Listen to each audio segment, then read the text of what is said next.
One of the most difficult decisions a stock investor faces after making money is when to sell and take a profit.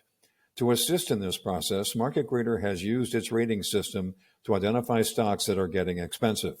To find them, we click on the Ideas tab next to Indexes, located at the top of the website. Once opened, we see the Ideas summary. Scrolling down past Fundamental takes us to a list called Price to Perfection.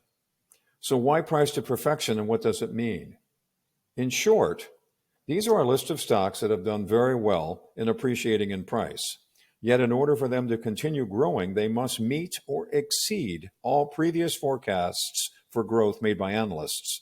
For example, just missing an earnings estimate by a couple of cents could cause a stock to drop significantly. To qualify for inclusion on this list, three things need to happen. The growth spread over value must be at least 10 or more, as it is here.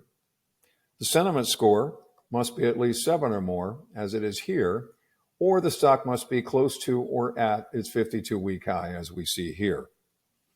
So if you see a stock on this list and you own it, what do you do? Well, there are several ways to look at it. Depending on how large an exposure the stock represents in your portfolio, you might want to reduce a portion of that exposure by taking profits, or be careful about adding more stock to your position at the current price. If you own a stock that had traded options, you might want to consider selling calls against it to provide some downside cushion or even to finance the purchase of puts. If you are a hedge fund, you might consider shorting the stock or even selling some puts and buying some calls. Or lastly, just be vigilant that the stock is expensive and could lose value quickly. It's better to be prepared than to be surprised. For our next idea, we will explore stocks ready for a rebound.